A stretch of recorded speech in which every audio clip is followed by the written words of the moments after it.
J'étais dans la joie, alléluia, quand je suis entré dans la maison du Seigneur.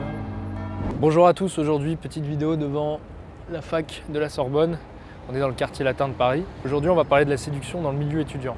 Je suis rentré en fac de psycho il y a de cela 8 ans, j'ai commis toutes les erreurs possibles. Toutes les erreurs d'un point de vue social, relationnel. Déjà il faut comprendre que j'avais passé tout l'été à draguer dans la rue, à courir après des filles, à aller dans les parcs, essayer de faire un maximum de rencontres. Et j'avais pas forcément la bonne méthode à l'époque, mais au moins je passais à l'action. Et j'étais puceau et je connaissais rien aux filles, comme pas mal de mecs de 18 ans, mais j'avais les crocs, j'avais vraiment envie d'apprendre. Et donc je suis arrivé en fac de psycho, toujours aussi con socialement, toujours aussi immature, mais avec cette énergie en moi. Si la rue m'avait bien appris une chose, c'était l'audace. Et donc comme je vous dis, dès le premier jour, j'ai fait un petit peu tous les faux pas, toutes les maladresses sociales qu'on peut faire. J'ai été tout de suite très vite remarqué. Donc c'est-à-dire, dès le premier jour, je suis arrivé habillé en Marcel. Donc le Marcel, vous savez, ce débardeur blanc bien moulant. Wow. Et j'arrivais volontairement en retard pour remonter l'escalier pour que tout le monde me voie. Ça n'a pas loupé, tout le monde m'a repéré et ça m'a valu le surnom de Marcel. Voilà. Donc à partir dès le premier jour, tout le monde m'appelait Marcel. Bon, la deuxième erreur que j'ai fait à la fac, c'est de confondre la fac avec la rue. C'est-à-dire qu'en fait, je courais après les filles dans la fac comme je le faisais à l'époque dans la rue. Aujourd'hui, c'est différent, encore une fois, je fais pas ça, mais à l'époque, je courais après les filles, je les rattrapais, je leur faisais des compliments. Et là, j'ai fait pareil dans la fac. Bon, évidemment, ça s'est vite su, les gens ont repéré. D'autant plus qu'à chaque cours en amphi, je me retrouvais avec une fille différente, je m'asseyais toujours à côté des nanas. Et le mec entendait les conversations, j'étais pas forcément très subtil.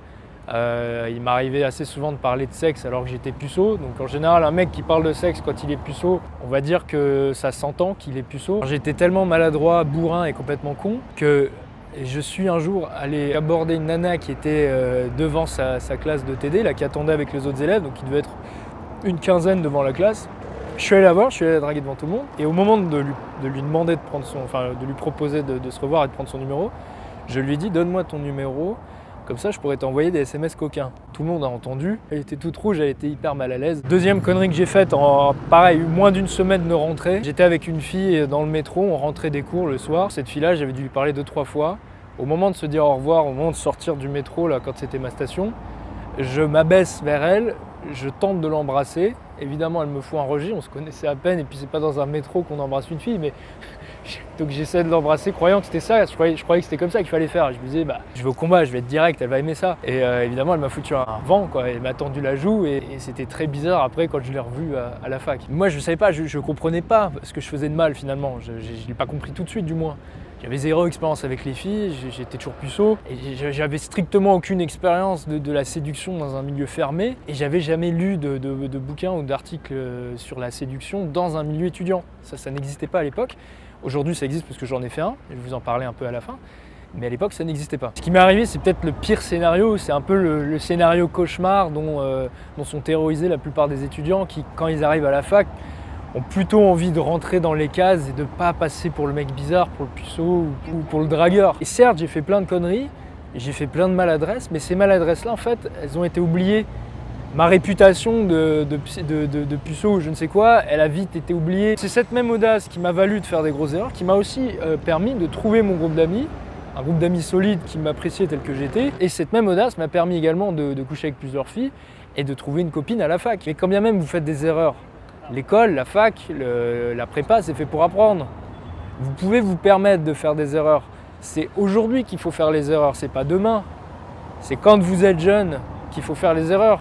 Le pardon coûte moins cher quand on est jeune que quand on est vieux. Finalement, cette peur du malaise, c'est le meilleur ennemi de l'action. Mais pourtant, vivre, c'est prendre le risque de recevoir des malaises, de recevoir des rejets, des réactions bizarres, des échecs. Quand on signe au début de la vie, on accepte qu'il va y avoir des malaises. On accepte qu'il y aura des comportements bizarres, des imperfections. Celui qui veut être parfait s'enferme dans une prison de perfection et donc se contente d'observer et de rigoler de ceux qui échouent. Mais c'est aussi eux qui vont observer ceux qui réussissent. Ils resteront enfermés dans la solitude. Donc le malaise, il est inhérent aux rapports sociaux, aux relations humaines. Quand vous dites bonjour à quelqu'un, vous prenez le risque que cette personne ne vous entende pas et ne réagisse pas et vous foute un vent. Quand vous faites une blague dans un groupe d'amis, vous prenez le risque que les gens ne comprennent pas la blague et ne rigolent pas et que vous soyez là comme un con tout seul. La blague en soi est une prise de risque. Quand vous essayez d'embrasser une fille, vous prenez le risque que cette fille vous tende la joue et qu'il se passe rien et puis que vous ayez l'air un peu con pendant 30 secondes, mais sans prise de risque, même simplement dans le domaine des relations humaines, vous n'aurez rien. Le malaise, c'est l'impôt à payer quand on a décidé de vivre sa vie. Ça fait un peu phrase de développement personnel, mais c'est vrai pour le coup. Et donc si votre objectif en rentrant en enseignement supérieur, c'est pas juste de travailler, mais aussi de profiter de vos belles années pour faire de belles rencontres, alors il faut que dès les premiers jours, dès les premières semaines de la rentrée, il faut que vous alliez sociabiliser. Et dès le premier jour, allez parler, allez briser la glace, allez parler avec tout le monde. Profitez du fait que les groupes ne soient pas encore formés pour aller parler avec les gens. C'est le meilleur conseil qu'on peut donner à un étudiant qui fait sa rentrée. Les sociables d'aujourd'hui seront les populaires de demain. J'aime bien cette phrase, je l'ai inventée. Ça va sortir de nulle part, tu sais. Pour moi, mérite Paris 2020. Le début de l'année, c'est le seul moment où vous verrez des jolies filles, par exemple, qui sont toutes seules. C'est le seul moment. Il faut que vous alliez briser la glace et parler avec ces gens-là qui n'attendent que ça. Je dis les jolies filles, ça peut être tout le monde en fait. Allez parler avec tout le monde. Les gens n'attendent qu'une chose, c'est qu'on vienne leur parler parce que la plupart des gens sont timides. On n'a pas l'habitude d'aller sociabiliser. Au lycée, les gens n'allaient pas se parler les uns les autres. Ils avaient tous leur groupe d'amis depuis plusieurs années. Là, c'est différent. Là, tout repart de zéro, donc profitez-en. Et évidemment, quand vous allez briser la glace, quand vous allez engager une conversation, vous allez peut-être être un peu bizarre, vous allez peut-être dire une maladresse, peut-être dire une connerie ou quoi que ce soit. Si vous êtes timide, vous n'avez pas l'habitude. C'est normal, c'est pas grave. Le niveau d'exigence, il est plus bas de toute manière. Les gens ont envie de parler, les gens ont envie de faire des rencontres. Soyez celui qui leur offre ce service. Et acceptez le malaise. Le malaise ne tue pas. Profitez de ces années-là où vous êtes jeune et où vous êtes encore étudiant pour passer massivement à l'action, pour faire des erreurs et ainsi gagner en expérience. C'est comme ça qu'on apprend. Si vous voulez développer tout ça, j'ai créé un e-book, un ouvrage numérique spécifiquement pour les étudiants, pour séduire dans un milieu étudiant. J'ai mis tout ce que j'avais appris durant mes 5 années de fac et puis surtout ce que j'ai lu dans la littérature scientifique parce que cet e-book, il se veut un peu à l'instar de la chaîne YouTube, un mélange de théorie et de pratique, d'essayer de comprendre la psychologie de l'étudiante, la psychologie d'une jeune femme mise dans un milieu étudiant. Le but, c'est aussi de vous faire entrer dans la tête du mec sociable, pas forcément le mec populaire, mais du moins le mec qui parle à tout le monde, qui apprécie un petit peu de tout le monde, son état d'esprit, comment est-ce qu'il raisonne, comment est-ce qu'il fonctionne, etc. Et il y a un aspect très pratique, je vous donne des outils pour directement passer à l'action et je vous fais rentrer dans un état d'esprit qui va vous mettre bien, entre guillemets, vous permettre de, dès le premier jour, immédiatement passer à l'action et sans passer pour un queutard. Mon but, c'est pas de faire de vous le dragueur de service, c'est pas de faire de vous le mec que j'étais moi quand je suis rentré à la fac, parce que moi j'ai fait beaucoup d'erreurs, mais si j'avais lu mon e-book, j'aurais pas fait ces erreurs-là. Mais j'avais l'audace et le but c'est d'avoir l'audace et de passer à l'action. L'objectif c'est que vous passiez à l'action et que vous compreniez dans quel environnement vous évoluez. Il y a un résumé sur le site internet et il y a aussi le sommaire, donc vous pourrez voir un petit peu les différentes parties, les différents chapitres de mon e-book. Le lien vers l'e-book et vers le sommaire et le résumé se trouve dans la barre de description comme d'habitude. N'oubliez pas que la rentrée c'est le moment où il faut passer à l'action. On dit souvent on n'a qu'une seule opportunité pour faire une bonne impression.